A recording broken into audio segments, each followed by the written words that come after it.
So in this developer diary, I'd like to talk about doing things in games. And this is an interesting one because, a lot of people have felt like, that there's not enough to do necessarily in Neverending Nightmares. It's just walking. Um,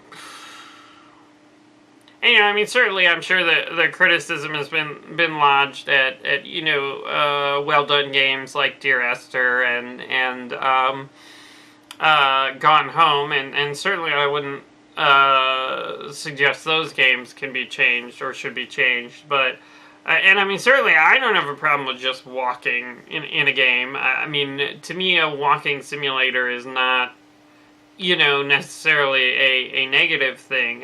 To me, I think, creating interactive entertainment, being able to control the character, being able to move them around and go through the world at your own pace is what makes it interesting. And certainly if you've watched all these videos, which you probably haven't, because I think I'm at like 200 or something, but, I think I talked about Telltale's Jurassic Park game, which I thought was very interesting. In that it was very poorly received in sort of the pantheon of Telltale games. And I think the main problem with it was that you didn't have player control. You couldn't really walk around. You weren't really running the show. And I think that's a problem, and I think that's a problem with, like, QuickTime events oftentimes, is that, stuff is happening on screen and you're just playing, Simon Says, and you're like, hey, it'd be neat if I were actually doing these things, but I'm not.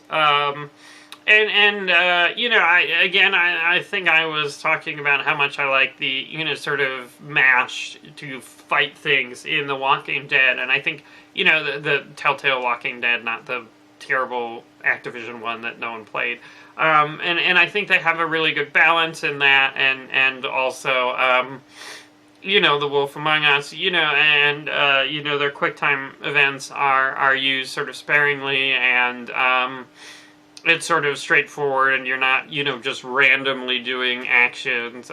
You're, either steering the character, or, fighting something off with A, or, trying to move your little targeting reticle to the right point, which I guess isn't a QuickTime event, that's, sort of gameplay.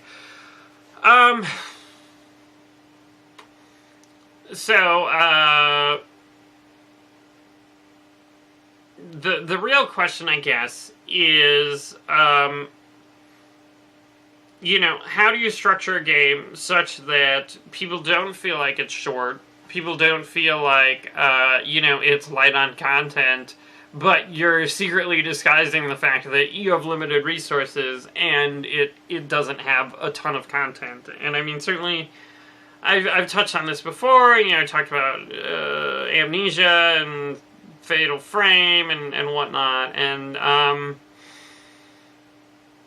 certainly puzzles are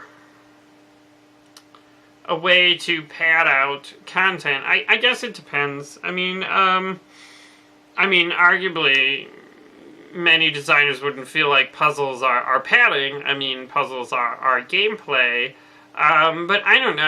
I just, if it's one of those things where you have to find objects around the world and then, go back to a certain point and use them, basically they're just disguising the fact that you're going through the same area of the world again.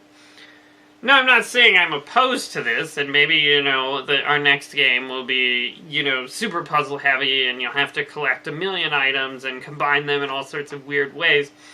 Hopefully not. But, I think, maybe, maybe they can be used, well, but,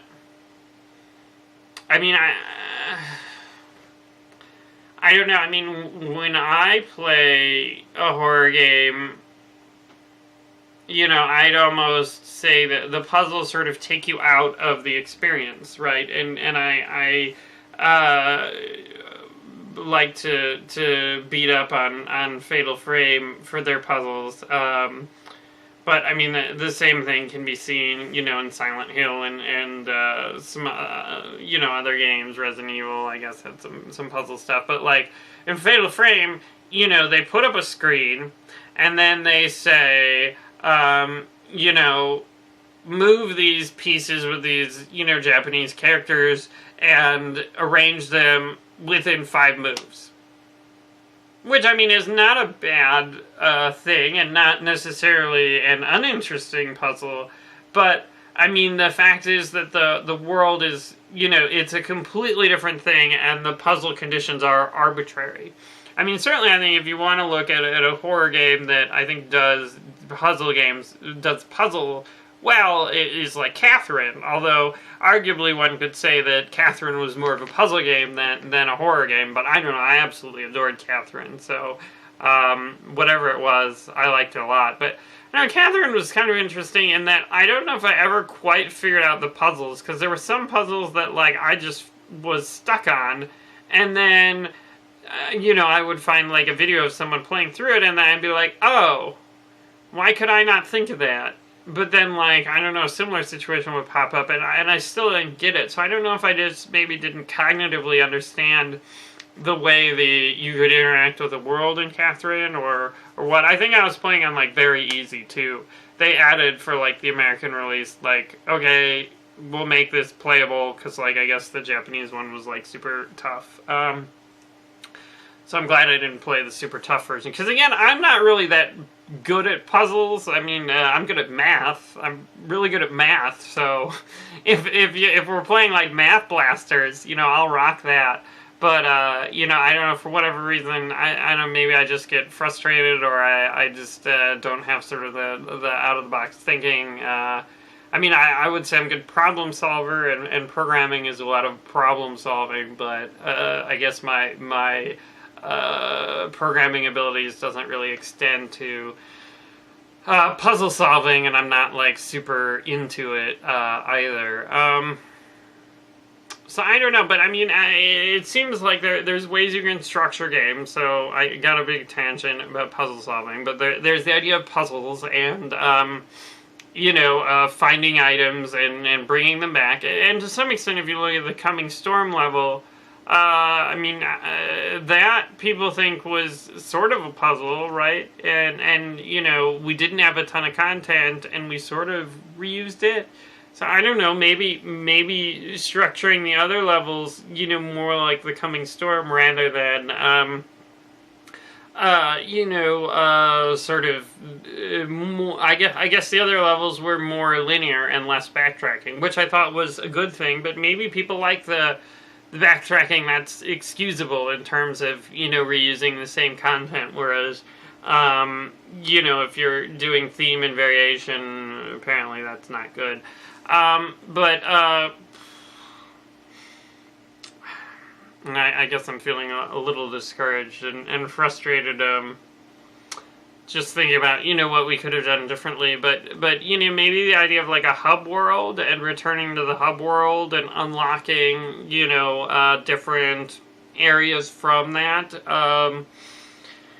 is appealing. I mean, certainly I might want to stick with sort of the nightmare, you don't know what to expect and everything is changing sort of, design, but I mean, for that design, it's a lot harder to create, original content, because again, you're not having people reuse, this sort of thing, and I mean, like, certainly in an open world, or if you give people sort of the freedom to explore, and then,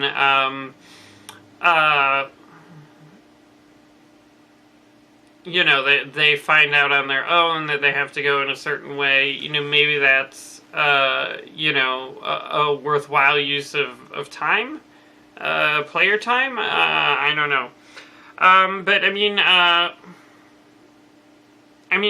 one of the things for, like, 2D, games, or maybe it's just me, I suck at you know, keeping track, is that